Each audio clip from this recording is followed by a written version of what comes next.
오늘의 말씀은요, 미가 한번 보겠습니다.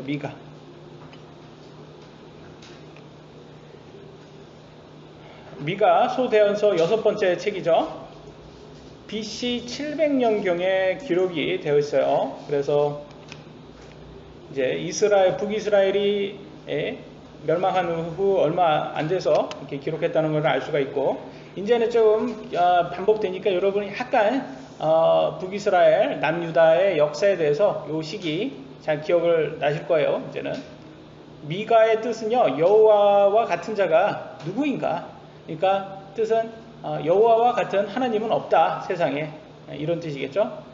우리 하나님은요, 죄는 미워하시지만 죄인은 사랑하십니다.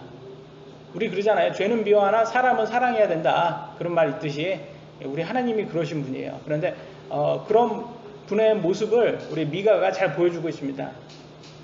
미가는요, 참 대단한 것을 대언을 합니다. 바로 700년이잖아요. 700년, BC 700년이라고 했잖아요. BC 700년 후에 태어나실 메시아, 바로 예수 그리스도가 어디에서 태어나는 그 장소를 예언을 합니다. 대단한 거예요. 장소. 여러분 700년 후의 것을 여러분 대언할 수 있어요?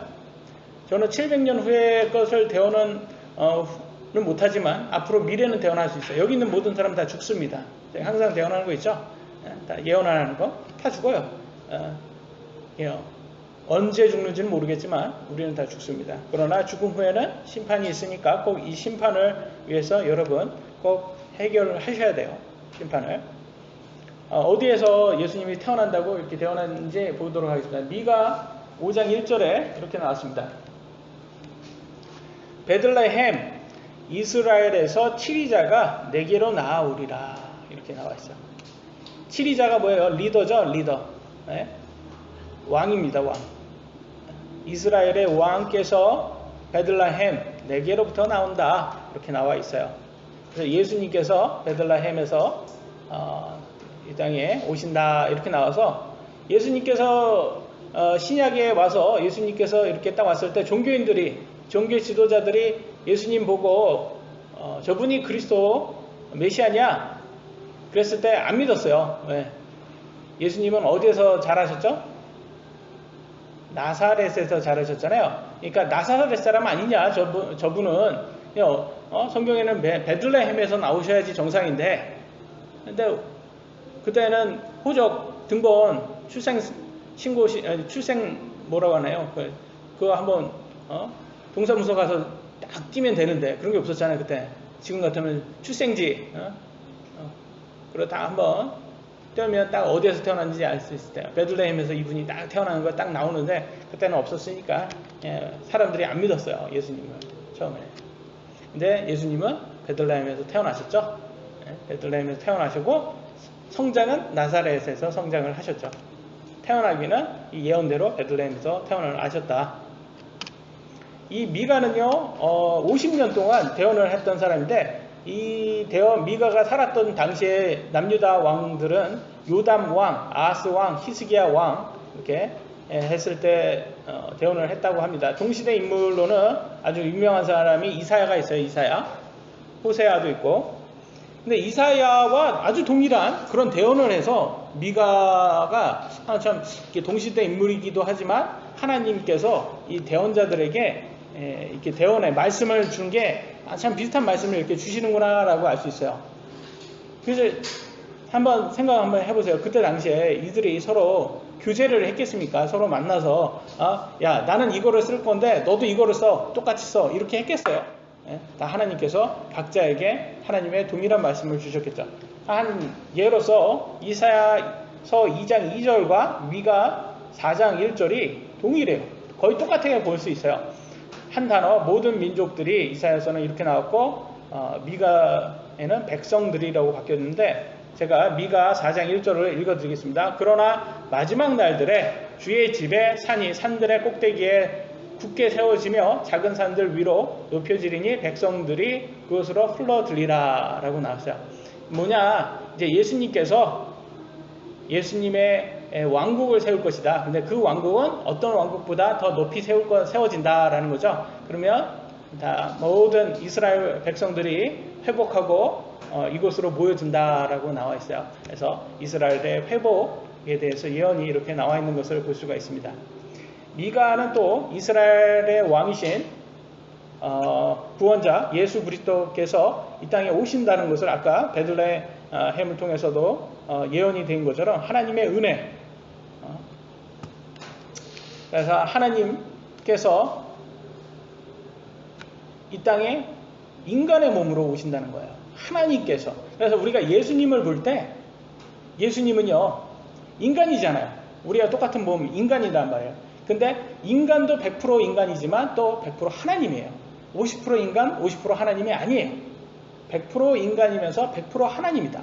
그러니까 우리는 대단하신 분이에요. 그래서 우리 예수님은 완전히 인간이지만 죄가 없으신 인간이에요. 하나님이시니까. 100% 하나님이시니까. 그러니까 우리 인간으로서는 도저히 할 수 없는 그런 것을 하신 분이에요. 그래서 십자가에서 못 박혀서 우리의 이게 희생물이 되실 수 있는 것은 죄가 없어야 되거든요. 우리 어린 양 보면 죄 없었기 때문에 우리를 위해서 대신 죽어줄 수가 있는 거예요. 근데 사람은 대신 죽어줄 수 있냐? 사람은 죄가 있잖아요. 근데 우리 예수님은 하나님이시기 때문에 죄가 없는 거예요. 그런 분이시기 때문에 아담의 후손이지만 아담의 이 몸은 받았지만 죄는 안 받은 거예요. 그렇기 때문에 우리를 대신해서 죽으셨을 수 있기 때문에 우리가 예수님을 통해서만 구원을 받을 수가 있다라는 이 모든 예언들이 이게 다 맞습니다. 하나님의 말씀은. 이때 당시에는 어느 나라가 제일 힘이 센 나라였죠? 여러분 기억하세요?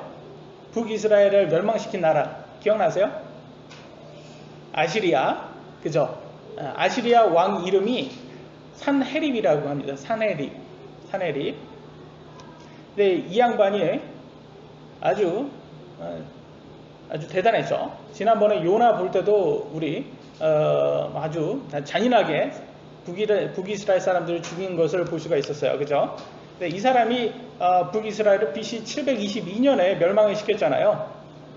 근데 이 당시에도 미가는 활동했던 당시이기 때문에 그 모든 걸 다 봤던 거예요.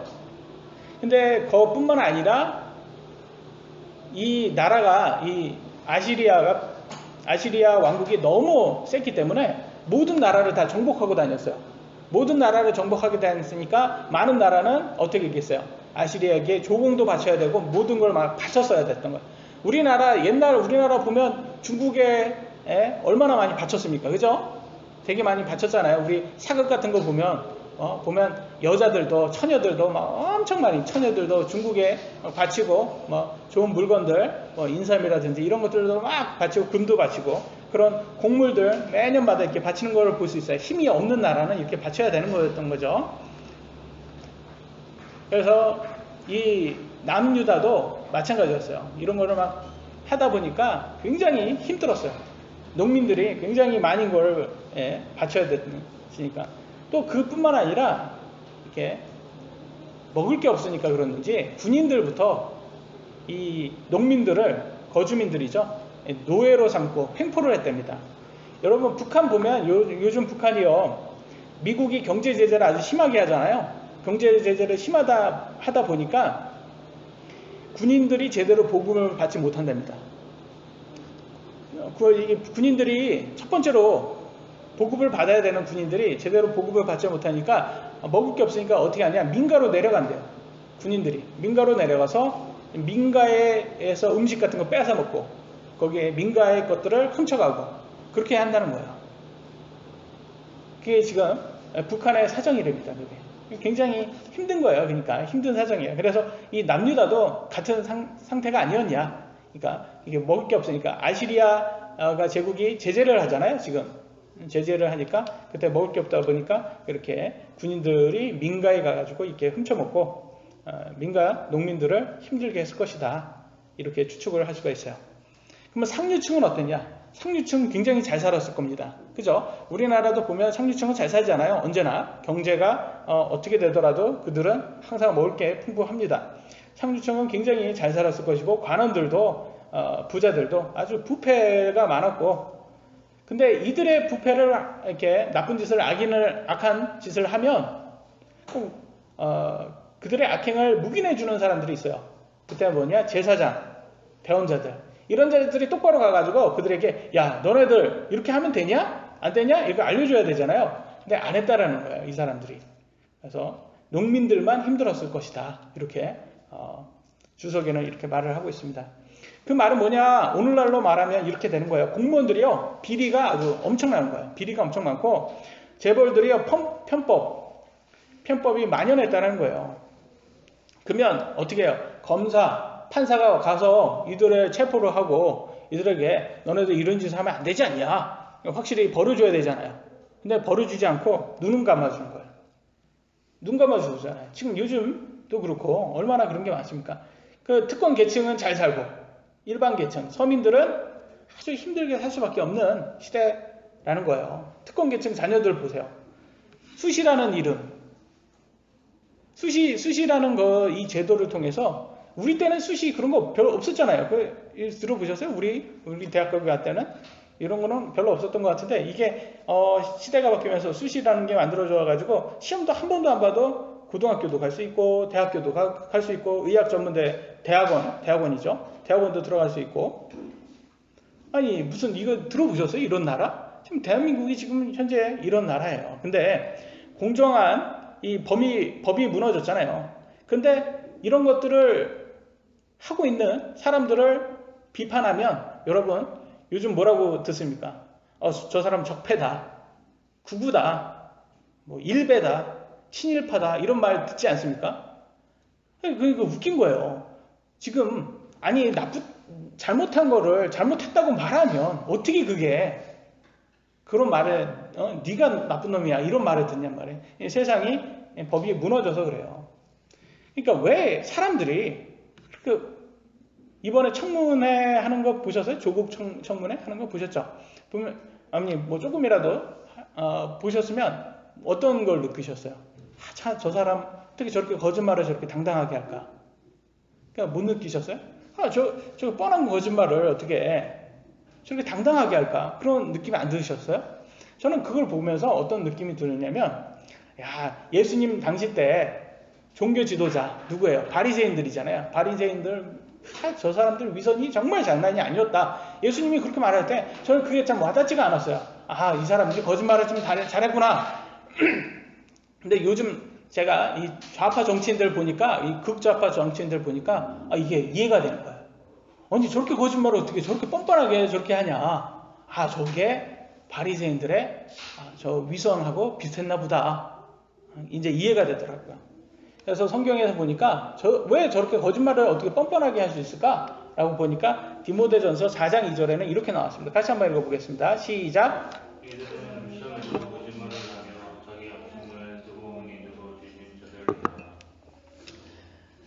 위선으로 거짓말을 하고요. 양심을요. 뜨거운 인두로 지진 자들이래요.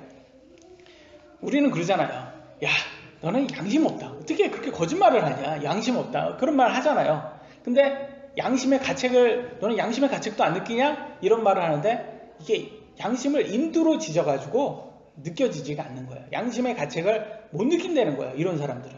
그럼 맞아요. 정말 제가 봐도 저 뻔뻔함이 양심의 가책을 완전히 못 느끼나 보다. 저 사람은 거짓말을 해도 지금 당장 이 순간만 벗어나기만 하면 된다는 식이구나. 참 뭐 여러 가지 말이 있더라고요. 저렇게 하는 사람 리플레이 증후군이라고 하나 하여튼 자기가 거짓말을 자기 스스로는 믿는데요. 진짜라고 믿는데요. 그런 사람들 좀 약간 사이코패스라고도 하고 정신병이죠. 하나 일종의.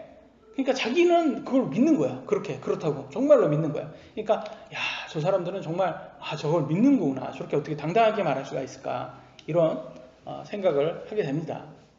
근데 중요한 것은 물론 그래요. 좀 옛날이나 지금이나 특권층은 항상 잘 살았잖아요. 좀 부패도 있고 먼지도 많이 나고 그랬는데 그런 거는 저희가 이해를 할 수 있다라는 거예요. 근데 중요한 거는 서민들이 잘 살아야 되잖아요. 일단 경기가 좀 좋아서 우리 먹고 사는 거는 이제 힘들지 말아야 되는데 점점 지금 많이 힘들어지고 있답니다.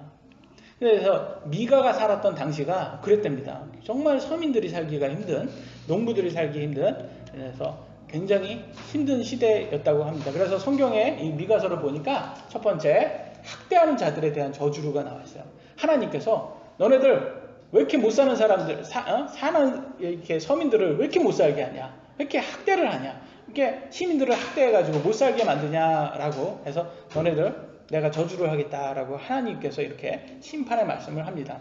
미가서 2장 2절 읽겠습니다. 그들이 밭들을 탐하여 폭력으로 그것을 취하고 집들을 탐하여 그것들을 빼앗나니 이와 같이 그들이 사람과 그의 집을 억압하되 그 사람과 그의 유산을 억압하는도다. 이렇게 말씀. 우리 유산이라는 건 뭐예요? 우리 조상으로부터 받은 재산이에요. 그죠? 여러분들이 조상으로 받은 재산이 있습니다. 밭들도 있고 집들도 있어요. 사유재산이죠. 사유재산.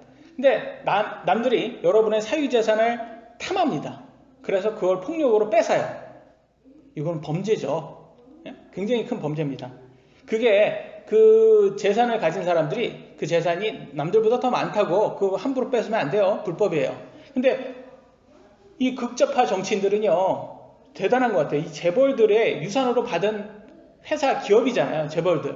아니 그게 다 합법적으로 뭐 물론 편법도 있었겠지만 그 안에 그렇다고 해도 사적인 재산인데, 그리고 뭐 그게 자기 혼자 거는 아니고 대주주잖아요. 그냥 주주, 여러 주주 중에서 대주주이기 때문에 그걸 행사하는 거지만, 그렇지만 그게 여러 사람 건데 그거를 국민연금이라는 자기 것도 아니면 여러분의 것이잖아요. 국민들의 연금을 이용해서 지금 대한항공이라든지 이런 걸 지금 자기네 것처럼 이렇게 뺏어서 이렇게 하려고 하는 거 보면 참 이게 공산당하고 똑같은 짓을 하는 게 아닌가. 지금 공산당, 중국 공산당들이 이렇게 해서 지금 엄청나게 부를 축적하잖아요. 그 뒷돈 챙겨서. 그래가지고 거기에서 뭐 그 뺏어서 국민연금을 뺏어서 누구로 그 뭐 채우겠어요. 청탁받아가지고 자기 사람으로 채우겠죠. 참 이런 거 보면서 저는 참 대단한 것 같아요. 이 조국이라는 가족 이름은 하나 엄청 잘 지었어요. 그죠? 참 애국심이 이 가족을 보면 애국심이 절대로 있는 사람이 아닌데 이름은 조국이에요. 이름은 조국. 나의 사랑하는 조국. 이 나라를 사랑하는 조국. 정말 이름은 참 잘 지었어요. 이 사람들이. 근데 웅동중학교라는 게 뭐 1억에 샀다고 그러더라고요. 옛날에. 자기네 아버지가, 조국이라는 사람 아버지가 맞는지는 모르겠지만, 근데 그거를 해가지고 그냥 한마디로 이사장이 된 거잖아요. 그러니까 여러 사람들 중에서 자기가 이제 대표로서 이끌어야 되는데 자기 사적인 것처럼 편법을 쓰고 불법을 써서 거기에서 뭐 수십억을 착취를 한 거죠, 사실. 그러면 참 어떻게 보면 우리가 보기에는 야 너는 양심도 없다 이렇게 생각되지 않습니까? 그런데 페이스북에 그동안 뭐 8만 개인가 8천 개인가 했던 그 다른 사람 자신들이, 그러니까 다른 정치인들을 기존에 그 비난했던 글들이 그렇게 많았답니다. 근데 그 글들이 옛날에 그 글들을 지금에 딱 와서 조국에게 딱 대어 보니까 다 자기를 비난하는 거예요. 그러니까 조국을 비난하는 게 격이 됐어요. 옛날 조국이 지금 조국을 비난해서 조국의 적은 조국이다. 이런 말까지 있어요. 그러니까 얼마나 위선이에요. 자기가 옛날에 자기는 이중잣대를 졌던 거죠. 그러니까 서울대, 고려대 이 사람들이 지금 대학생들이 지금 난리가 났잖아요. 지금 이게 지금 정치가 아니에요. 이게 뭐 때문에 지금 얘네들이 화가 난 거예요. 지금 위선이잖아요. 위선, 거짓말, 위선, 이중잣대. 공정해야 되는 사람들이 공정하지 않으니까 화가 난 거예요. 지금 5.18 사태 때 민주 운동을 했던 사람들이면 정말 우리가 그 정신을 가서 이 나라를 민주화해야 되는데 그 옛날에 그런 정신들을 다 없어진 것 같아요. 이 사람들은 그때 이 나라를 민주화하려고 공정하게 만든 사회를 하려고 기여했던 사람들이 왜 지금은 이렇게 변했을까요? 저는 그게 좀 의문이에요. 왜 이렇게 변했나? 옛날에는 그렇게 정말 정의를 위해서 이 나라의 법을 위해서 했던 사람들이 지금은 완전히 바뀌어 있는 것 같아요. 지금. 그래서 성경에는 뭐라고 나와 있냐? 마태복음 7장 5절에는 이렇게 나와 있습니다. 같이 한번 읽어보겠습니다. 시작. 너 위선자여 먼저 내 눈에서 들보를 빼놓아라. 그 뒤에야 내가 분명하게 보고 내 형제의 눈에서 티를 빼내리라. 이렇게 나와 있습니다. 여러분, 들보가 뭐, 들보라고 하나요? 이거 발음을 어떻게 하나? 이 영어로는 빔이라고 나왔어요. 빔.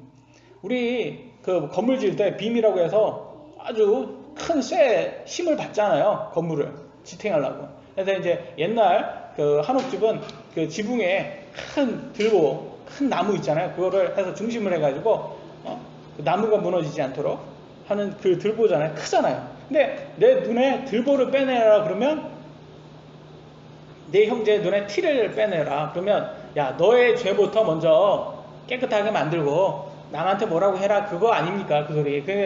우리나라 이런 속담도 있잖아요. 똥 묻은 개가 겨 묻은 개 뭐라고 한다. 그래서 요즘 애들은 이런 속담을 모르더라고요. 희영이 똥 묻은 개가 겨 묻은 개 나무란다. 속담 들어봤어요? 무슨 뜻인지는 알아요? 잘 몰라요. 그러니까 더 지저분한 놈이 덜 지저분한 사람한테 뭐라고 할 수가 있냐? 너부터 씻어라. 이거 아닙니까? 그잖아요. 자기는 더 지저분하고 더 부패가 많은 사람이 왜 좀 덜 먼지 있는 사람한테 뭐라고 할 수 있냐? 이 말이잖아요. 그걸 지금 비난하는 거잖아요. 근데 지금 조국의 삶을 보면 그 모습이에요. 딱 이 모습이에요. 자기는 참 그 부패, 그러니까 덩어리인데, 가식 덩어리인데 남들한테 그렇게 열심히 뭐라고 비판을 하지 않았습니까?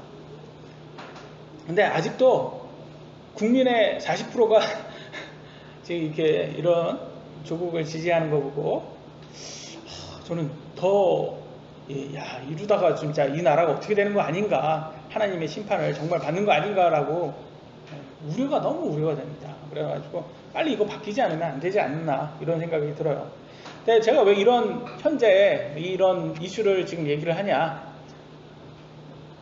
미가의 활동 당시 때 남유다가 이랬다는 거예요. 특권층이 힘없는 서민들을 학대하고 그들의 재산을 가치하고 오직 자신들의 욕심을 채우기 위해서 하나님의 법은 내다 버리고 그냥 자기 마음대로 지금 생활했다는 거예요. 그게 뭐라고 해요? 그걸 독재국가라고 합니다. 법치국가라고 안 하고. 근데 우리나라가 지금 그런 것 같아요. 지금 서민들이 보기에는 이 정치인들의 불법이 자명한데 어떻게 저렇게 떳떳할 수가 있을까? 저 조국이라는 사람은 얼마나 대단한 사람이길래 저 사람이 아니면 안 된다고 저렇게 두둔할까? 이런 걸 보면서 이게 사이비 종교에 빠진 사람들하고 비슷한 점을 봤어요. 저는.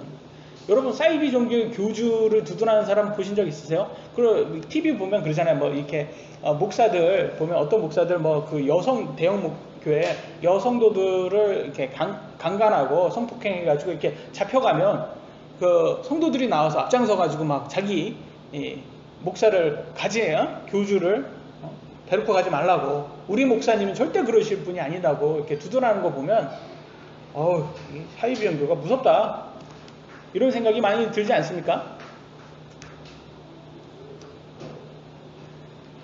그래서 저는 좀 이해가 안 돼요. 지금 왜 이렇게 사람들이 지금 이게 좌파 사상이라는 거 이게 빠져 있을까? 지금 여기에 너무 거짓말에 지금 많이 빠져 있는데, 좌파 사람들이 말은 참 잘하잖아요. 이렇게 말은 정말 서민들을 위해서 막 도와주고 정말 서민들을 위해서 뭐 이렇게 세금도 많이 하고 복지도 많이 해주니까 정말 좋은 것 같은데, 그게 과연 어느 정도 얼마나 그게 세금이라는 게 계속 나오겠냐고요. 이게 참 황금알을 거위처럼 거위를 죽이고 있잖아요. 지금 대기업은 다 황금알을 낳는 대기업은 다 죽이면서 자기네들이 죽이면서 참 이 나라가 세금을 과연 누가 낼 수 있을까 좀 걱정이 됩니다. 근데 미가가 활동했을 당시에 북이스라엘이 멸망을 했어요. 722년에. 그 다음에 150년이 지난 다음에 남유다라는 나라도 결국 멸망을 합니다. 왜 이렇게 하나님께서 이런 나라들을 벌을 주실까요? 여러분 생각은 어떠세요? 제일 중요한 것은 하나님의 말씀을 버렸기 때문에 그런 거예요. 하나님의 말씀 뭐예요? 하나님의 율법이잖아요. 하나님의 법을 버린 나라들은 하나님께서 이렇게 심판을 하십니다. 그래서 하나님께서는 이렇게 했어요. 의가 무너지는 나라는, 그러니까 죄가 많은 나라는 아주 수치스럽게 되고, 이렇게 공정하고 법이 세워지고 의가 세워지는 나라는 아주 높아지고 부유해진다. 이런 말씀을 이렇게 하십니다. 잠언 14장 34절에는 이렇게 나왔어요. 의인은 한 민족을 높이거니와, 이 말이 뭐예요? 의인은, 그러니까 공정한 세상, 의로운 세상은 그 나라를 아주 높게 만들어준다. 이렇게 하고요. 죄는 어느 백성에게나 수치거리가 되느니라.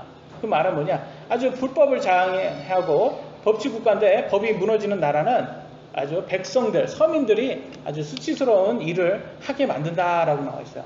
그래서 선진국으로 가면 갈수록 아주 법치주의가 강해지고 아주 법이 강력합니다. 미국 같은 데 가보면 여러분 아시겠지만 정말 자유로운 나라예요. 미국은 정말 자유로운데 이게 테두리가 넓은 거지. 근데 바운더리를 넘어가면 이 죄를 불법으로 확실히 넘어가잖아요. 그럼 공권력이 이 경찰의 힘이 대단합니다. 거기에서 함부로 했다가는 목숨까지 죽을 수 있어요.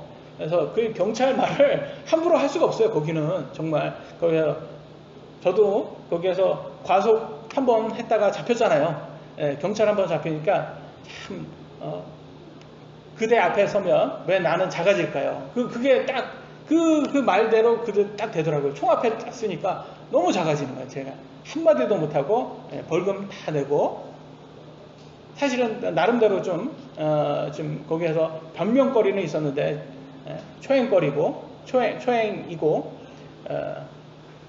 변명거리는 있었지만 하여튼 죄는 죄예요. 불법은 죄. 그래서 거기에서 한마디도 못하고 이렇게 딱 하는 게, 제가 미국이란 나라가 이렇게 좀 강력한 나라니까 저는 좀 살기 참 편하다 이런 생각을 하게 됩니다. 부패가 적습니다. 일단은 강력한 나라예요. 법이 딱 세워진 나라일수록. 옛날에 한번 생각해 보세요. 옛날에 우리 좀 약간 그래도 그 선생님한테도 지금 이렇게 돈 봉투도 좀 주고 이런 게 좀 많이 만연했잖아요. 근데 요즘 보세요. 요즘 그런 거 함부로 할 수 없잖아요. 이런 게 좀 느껴지지 않냐고요. 요즘에 이렇게 좀 나라가 바뀌면서 이제는 이런 부패 같은 거 이런 게 점점점 없어지는 그런 나라가 된다. 근데 이상하게 이게 좌파가 집권하더니 나라가 점점 옛날로 돌아가는 것 같아요. 지금 막 부패가 점점 생기고. 근데 세계에서도 이게 좌파 정치인들이 이렇게 집권한 다음에 나라가 망한 나라가 있어요.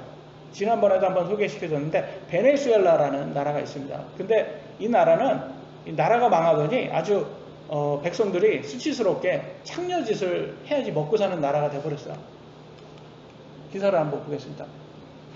한국에서 성매매에 가담한 여성들을 5명은 러시아, 카자흐스탄, 베네수엘라 국적이다. 경찰에 따르면 이들은 관광비자로 입국했지만 처음부터 성매매가 목적이었다. 그러니까 성매매를 하려고 한국까지 들어온 거예요. 그 먼 지구 반바퀴로 돌아서. 특히 베네수엘라 국적 여성이 국내에서 성매매를 하다가 발각된 건 이례적이다. 어쩌다 이 여성은 지구 반대편인 대한민국에서 성매매하다 내쫓기는 신세가 된 것일까? 베네수엘라와 인접한 콜롬비아 수도 보고타의 공공기관 최근 발표한 보고서에 따르면 보고타의 성매매 여성 중 35.7%가 외국인이다. 이 중 베네수엘라 여성은 무려 99.8%였다. 무슨 말이에요? 베네수엘라 여성이 다 성매매 하려고 다른 나라에 간다는 거예요. 지금 수출되고 있어요, 여러분. 베네수엘라 나라가 먹고 살 게 없으니까 다른 나라 가가지고 몸 판다는 거예요, 여러분. 얼마나 부끄러워요, 이게 나라가. 이 베네수엘라 이 나라에서 미녀들이 많대요. 그래가지고 여기에서 미녀 선발대회에서 나온 여자들 중에 베네수엘라 여자들이 많았답니다, 옛날에는. 근데 이렇게 하나님께서 주신 이런 미모라든지 이런 것을 이제는 아주 부끄러운 수치거리가 돼버렸어요. 몸 파는 걸로 전락을 해버렸어요. 왜 나라가 이렇게 됐냐? 좌파 정치인들이 나라를 한 다음에 이렇게 돼버렸대요. 정말 놀라운 사실 아닙니까? 근데 지금 우리나라가 지금 정말 이렇게까지는 안 가겠지만, 안 가기를 바라고, 안 가기를 위해서 기도해야 되겠지만, 이 사실은 알고 있어야 된다, 우리가. 이 좌파 정치인들의 이 사상 자체는 사실은 여러분 복지 많이 해주고 세금 퍼주기 이런 게 오래가지 못한다. 결과적으로는 나라 돈 다 이렇게 축내가지고 결과는 나라 망하게 만든다. 그래서 서민들이 오히려 더 못살게 만드는 거다라는 걸 알아야 된다. 두 번째, 거짓 영에 빠진 사람들에 대해서 미가는 또 말하고 있습니다. 미가 2장 11절 같이 한번 읽어보겠습니다. 시작. 사람이 만일 영과 거짓 속에서 거듭며 불안하여 내가 포도주와 독주에 대해 내게 대하느니라 할 것 같으며 그가 정죄로 이 백성을 내자와 하느니라. 사람이 만일 영과 거짓 속에 걸으면 거짓말하여 이르기를 거짓 영에 빠지면 어떻게 되냐? 내가 포도주와 독주에 대해 내게 대언하리라. 그가 심지어 이 백성의 대언자가 되리로다. 여러분, 대언자는 어떤 사람이에요? 대언자예요. 하나님의 말씀 전하는 사람 있잖아요. 그러려면 어떻게 해야 돼요? 하나님께서 제일 원하시는 게 뭐예요? 바로 거룩이에요. 거룩함. 하나님께서는 죄하고 완전히 가까이 갈 수가 없어요. 하나님은. 왜? 거룩하시기 때문에. 죄와 상극입니다. 상극. 반대입니다. 근데 그러니까 하나님의 말씀을 대언하는 사람은 어떻게 해야 돼요? 거룩하게 살아야 되는 거예요. 근데 거룩해야 될 사람이 포도주와 독주에 대해서 대언을 한다? 그 말은 뭐겠어요? 쾌락에 하나님의 말씀 대신 쾌락을 선포하는 사람, 쾌락을 인도하는 사람들이 오히려 이 나라의 대언자가 되어버렸어요. 오늘날 보세요. TV를 한번 보세요. 온갖 술 종류를 다 누가 지금 그걸 지금 뭐 선전을 해요. 예쁜 연예인들이 선전을 하고 다녀요. 그죠? 예쁜 연예인들이 대언을 하고 있는 거예요. 지금 이런 시대가 지금 된다는 거예요. 지금 쾌락을 전도하는 사람, 쾌락을 선포하는 사람들이 그 나라의 리더가 그 나라의 어떻게 보면 그 대표가 되는 그런 꼴이 돼버렸어요. 어디든지 여러분 윗물이 맑아야지 아랫물이 맑다라는 말이 있듯이 이 특권층이라든지 좀 하이계층, 엘리트라는 사람들이 깨끗해야지 사실은 그 나라가 깨끗한 거잖아요. 사실 정치인들이 좀 깨끗해야지 되잖아요. 네. 또 오늘날은 이상하게 서민보다 저 엘리트라는 사람들이 좀 특권층 사람들이 굉장히 부패가 더 심한 것 같아요. 그죠? 서민들은 좀 물론 우리들도 욕심 많지만 우리는 그렇게 할 게 없잖아요. 그런 권력도 없고. 근데 이 특권층 사람들이 아주 편법과 불법을 극대화해서 부를 축적을 정말 많이를 한 것 같아요. 그런 조국의 삶을 보면. 그리고 반대하면 뭐라고 그래요? 반대하면 적폐다, 친일파다, 가짜 뉴스다 하면서 입을 막고 있어요. 지금. 그러면 이게 뭐예요? 표현의 자유가 완전히 지금 막아지고 있습니다. 특히 많은 교회 목사들도요. 저는 이렇게 좌파 사상에 빠져 있는 것 같아요. 목사들까지도요. 그래서 앞에서는 거룩한 척을 엄청 합니다. 앞에서는 거룩한 척을 하면서 뒤에서는 뭐예요? 호박씨 다 까는 거죠. 호박씨 깐다. 이런 말. 그러니까 여성도들과 강간하고 이게 누가 많이 했냐? 바리새인들이 이렇게 했다는 거예요. 성경에서. 보겠습니다. 바리새인들이 어떻게 했냐? 보세요. 마태복음 23장 14절에 서기관들과 바리새인들, 위선자들아, 예수님이 뭐라고 해요? 너희가 과부들의 집을 삼키고 뒤에서는 과부들이라고 한 짓 다는 거예요. 뒤에 가서는. 그러면서 겉으로는 길게 기도하니 하나니 뭐예요? 사람 앞에서는 길게 기도해서 거룩한 척 하는 거예요. 그런즉 너희가 더 큰 정죄를 받으리라. 그래서 뭐 어떤 분이 나와서 목사님이 나와서 아주 유명한 목사님 나와가지고 아주 정말 야 저런 분이 어디 있어? 이렇게 하는데 알고 보니까 뒤에서 보니까 그 실제 삶을 보니까 위선 덩어리였던 거예요. 강간이나 했었고. 그래서 사실 여러분 사람을 추종해서는 안 된다고 제가 항상 말씀드리잖아요. 우리 모두는 인간이기 때문에 유혹에 넘어갈 수 있습니다. 그래서 항상 조심해야 하고 절제해야 돼요. 그래서 여러분 우리는 사람을 추종해서는 안 된다. 그러면 성경은 뭐라고 말하냐? 히브리서 13장 7절 보니까 이렇게 나와요. 하나님의 말씀을 너희에게 일러주고 너희를 다스리는 자들 누구예요? 예?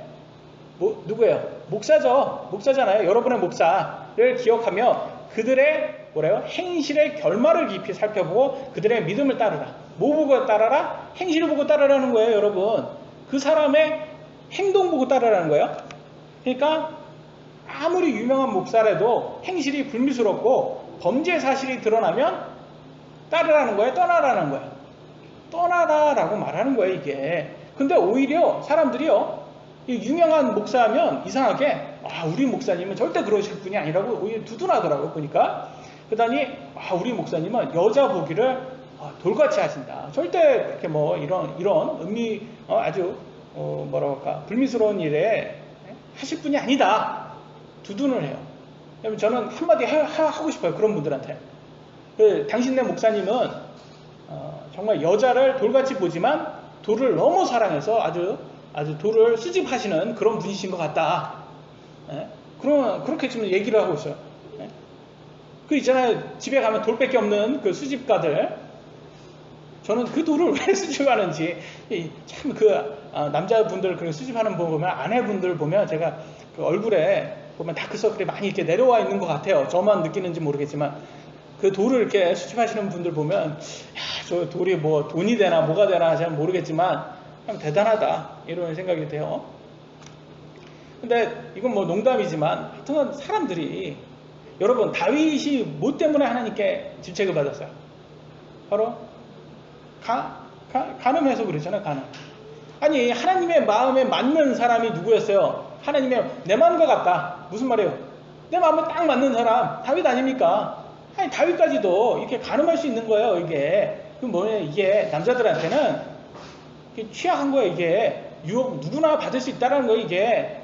그런데도 왜 이걸 가볍게 여기냐 말이죠. 하나님 말씀에서는 항상 정욕을 피하라, 이렇게 나와 있습니다. 정욕을 피하라. 성경에 디모데후서 2장 22절, 또한 청년의 정욕을 피하고, 그렇게 나왔어요. 오직 순수한 마음으로 주를 부르는 자들과 함께 의와 믿음과 사랑과 화평을 따르라. 여러분, 한번 보세요. 피하라고 그러잖아요. 피하라고. 절제해라.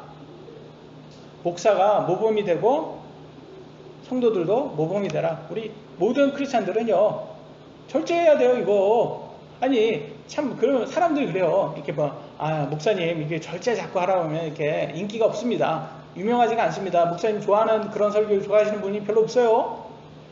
다 싫어하거든요. 이게 하나님이 저절로 만들어진다, 이렇게 말을 하셔야지. 하나님만 믿으면 다 된다, 이렇게 하셔야지.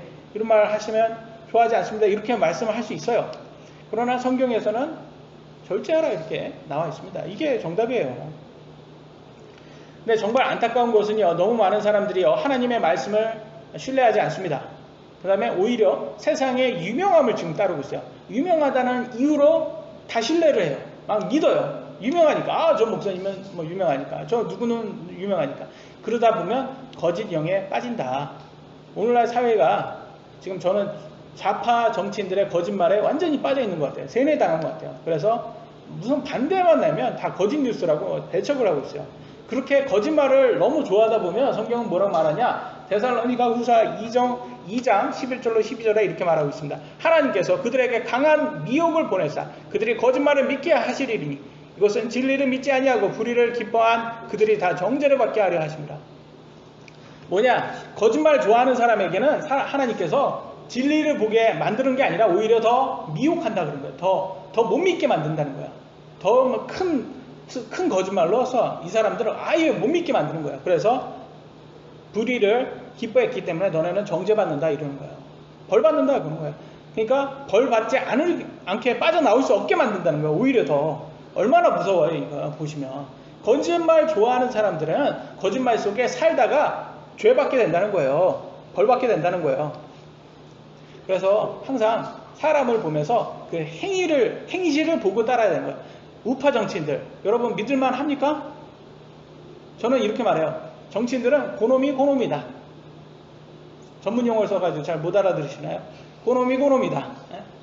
그잖아요. 정치인들 다 기회주의자고 다 마찬가지잖아요. 고놈이 우파든 좌파든 이게 고놈이지. 뭘 달라요? 다르게 똑같은 놈들이지. 지금 보세요. 이게 우파 정치인들이라고 하는 사람들 보세요. 다 고놈이잖아요. 뭐 털어서 안 나오는 사람이 어디 있어요? 다 털면 다 나오지. 그 차이의 문제지. 고놈이에요. 그러니까 뭐로 해요? 잘 털어봐야 되는 거예요. 잘 털어서 그들의 행실이 좋으면 우리가 지지해야 되고, 그들의 행실이 요 놈도 똑같은 놈이다, 뭐 우파면 뭐 다르냐, 다 똑같은 놈이다, 그러면 우리가 그래도 지적해야 되고 비난해야 되는 거예요. 그게. 근데 딱 보면서 이들의 문제점이 있으면 지적할 수 있어야지 그게 바른 거잖아요. 그게 정의로운 거고 그게 거짓말이 아니잖아요. 근데 오늘날 보니까 조국을 보호하려고 뭐 무슨 이상한 게 뜨더라고요. 인터넷 보니까 조국 힘내세요. 보신 적 있죠? 지난주에. 저는 이거 보면서 참 사람들이 이 사람들 진짜 이단의 사이비 종교에 빠진 사람들하고 너무 비슷하다. 이게 진짜 나라 전체가 사이비 종교에 빠졌구나 지금. 저는 이런 생각이 들었어요. 아니 이거는 좌파 우파가 아니잖아요. 지금 이 사람이 죄를 졌냐 안 졌냐잖아요. 이 사람이 죄를 졌냐 안 졌냐에 대해서 왜 거기를 두드려 하냔 말이에요. 죄를 졌으면 그거에 합당하게 하고 해야지. 그래서 저는 정말 지금 실망스럽더라고요. 정말 실망스러운데, 근데 참 감사하게도 하나님께서 마지막에 이렇게 끝냈습니다. 미가서를 보니까 이스라엘의 회복으로 끝내요. 뭐냐면 제가 좌파나 우파를 이렇게 보면서 정말 답답해요. 정말 답답하고, 이 나라가 지금 대한민국이 돌아가는 걸 보면 정말 답답해요. 옛날에 어른들이 왜 이렇게 저렇게 답답해 할까가 이제는 제가 이제 어른이 되니까 이제 이해가 되는 거예요. 정말 이게, 그래서 하나님께서 이들을 심판을 하실까 조급증이 되는 거예요. 조급증이 나요. 왜냐면 저렇게 나쁜 놈들인데 저거 다 감옥 가야 되는데 저렇게 나쁜 사람들이 어떻게 저렇게 잘 먹고 잘 살까, 이런 생각이 들잖아요. 근데 하나님께서 너무 감사하게도 이렇게 보니까 걱정하지 말아라, 때가 되면 내가 다 알아서 심판한다, 이렇게 해서 끝내는 거야 하나님의 말씀이. 그러니까 너무 감사한 거야. 이게 아직 때가 안 돼서 그렇지 때가 되면 하나님께서 다 쟤네들을 다 심판을 하시는구나 라는 생각이 들더라고요. 여러분, 우리 죄라는 것은 왜 죄가 나는지, 성경은 뭐라고 말하는지 제가 지금 잠깐 보겠습니다. 여러분, 죄를 왜 지을까요? 여러분, 죄를 왜 지을까요? 우리는 죄가 왜 나올까요? 죄가 나오냐? 성경에서는 욕심 때문에 나온다, 그렇게 나와요. 욕심. 그래서 야고보서 1장 15절 보니까 욕심이 잉태하면 죄를 낳고, 그러니까 죄를 왜 낳냐? 그러니까 우리가 욕심 부려서 나온다 그러는 거예요. 욕심 부려서.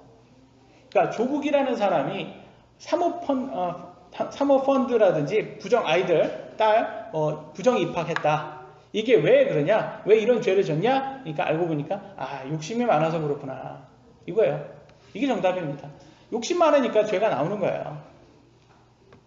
그러니까 이런 사람들은 절제가 안 되는 거야. 욕심이 너무 많으니까 절제가 못하는 거예요. 그러니까 뭐 어떻게 해야 돼요?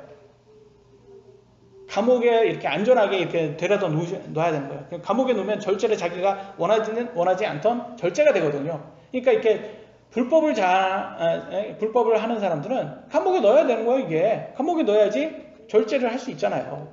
근데 지금 검찰이 감옥에 넣으려고 이렇게 하니까 진짜 뭐 어떤 사람들은 이렇게 사이비 종교에 이렇게 빠진 사람들처럼 그 검찰을 막 뭐라고 하더라고요. 그래서 저는 참 이 사람들을 보면서 이 사람들이 과연 조그만 양심이 있는 사람일까, 이런 생각이 들더라고요.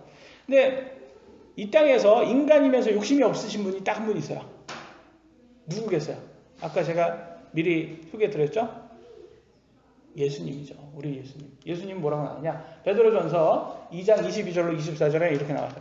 그분께서는 죄를 짓지 아니하시고 입에 교활함도 없으시며 욕을 당하시되 맞대어 욕하지 아니하시고 고난을 당하시되 위협하지 아니하시며 오직 의롭게 심판하시는 분에게 자신을 맡기시고 친히 나무에 달려 자신의 몸으로 우리의 죄들을 지으셨으니 이것은 죄들에 대하여 죽은 우리가 살아서 의에 이르게 하려 하심이라. 그분께서 채찍을 맞음으로 너희가 고침을 받았나니.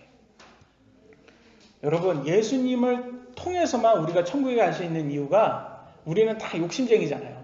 솔직히 나는 돈을 좋아하지 않는다. 아니, 돈이라고 하면 사람들이 돈 이렇게 지폐라든지 동전 생각하는데, 그거 말고 그 돈으로 살 수 있는 것들까지 다 포함해서 난 돈을 좋아하지 않는다, 나 물질을 좋아하지 않는다 하시는 분, 나는 항상 금욕이 생활화되어 있다 없잖아요. 다 절제하는 거지. 우리 다 좋아하잖아요. 우리 택배 오면 되게 기분 좋잖아요. 택배 희영이 택배 오면 기분 좋지. 어? 택배 오면 갑자기 막 설려요. 막 나이프로 이렇게 칼로 이렇게 뜯을 때 막 기분 좋고 왠지 모르게 별로 쓰지도 않으면서 이게 이게 너무 좋다. 욕심 많잖아요. 우리 솔직히 욕심 많잖아요. 다 절제하는 거예요. 절제. 하나님께서 다 욕심 절제합니다. 그런데 그런 우리가 천국에 갈 수 있는 거는 우리 능력이 아니라는 거예요. 왜? 예수님께서 우리를 대신해서 죄를 감당하셨기 때문에, 죄를 갚으셨기 때문에 우리가 예수님을 믿어서 우리가 천국에 갈 수 있는 거다. 그래서 예수님께서 이 땅에 오시면요 다 심판하신다고 약속하셨어요. 무섭게 알고 있어야 됩니다. 미가서 5장 15절 보니까 내가 이 교도들 곧 내 말을 듣지 아니한 자들에게 분노와 경노로 원수 갚는 일을 집행하리라. 마지막 때는요 여러분, 예수님께서 재림하시면 그냥 오셔서 산타클로스처럼 울면 선물 안 주는 그런 정도가 아니에요. 예수님은 다 심판하신다고 아주 강력하게 말씀하십니다. 그러니까 우리가 두려워할 줄 알아야 돼요. 우리 예수님을. 내가 죄 지으면 이러면 안 되지. 우리 예수님을 통해서 이렇게 용서받았는데. 그래서 절제할 수 있어야 됩니다. 그리고 또 예수님께서 야곱과 아브라함에게 약속하신 것처럼 이 세상의 왕이 되시면 하나님의 자녀를 회복시켜 준다고 약속까지 하셨어요. 미가서 7장 20절 주께서 옛날부터 우리 조상에게 맹세하신 대로 야곱에게 진리를 이행하시고 아브라함에게 긍휼을 이행하시리라 약속하셨어요. 예수님께서 이 땅에 오시면 이스라엘 백성들을 다 회복하시고, 우리 이방인들은 뭐예요? 이방인들은 덤이에요. 덤. 전문용어로 덤입니다. 얼마나 감사해요. 덤이라도 좋아요. 그죠? 덤이라도 천국에 가면 좋은 거예요. 하나님의 자녀 똑같이 상속받는 거예요. 여러분 덤이면 어때요? 예수님 믿어서 우리 이방인이지만 우리는 이스라엘 아닙니다. 백성 아니지만 이스라엘 백성들과 똑같이 하나님의 자녀가 되게 해주셨어요. 얼마나 은혜로워요. 옛날에는 이게 구약시대 때는 허락되지 않았던 거예요. 신약에 와서 이 신약 교회를 통해서 우리 이 신비를 우리 모두에게 알려주셨습니다. 얼마나 감사합니까? 그러니까 여러분 예수님 재림할 때까지 끝까지 하나님의 말씀 믿으셔야 됩니다. 신앙심 지키셔야 됩니다. 여러분 여기에서 돌아서고 믿음을 떠나면 우리는 하나님의 자녀가 되지 않았다는 거예요. 이게 여러분 우리가 잃어버린다는 게 개념이 아니라 여기에서는 우리가 제뉴원이 아니라는 거예요. 진짜가 아니라는 거예요. 여러분 진짜가 아니라 우리가 돌아서면 너는 가짜였구나 라는 거예요. 그러니까 정말 우리가 참으로 믿었다면 이 믿음을 떠나면 안 되는 거죠. 근데 우리가 돈을 사랑해서 모든 악의 뿌리는 돈이잖아요. 돈을 너무 사랑하고 물질을 너무 사랑하다 보면 우리가 믿음 떠나고 신앙 떠나고 세상으로 돌아가는 사람들이 있어요. 그런 사람들처럼 되지 말라고 성경은 꼭 말씀합니다. 꼭 여러분 믿음, 신앙심 꼭 지키시기 바랍니다. 오늘 여기까지 하겠습니다. 기도하시겠습니다.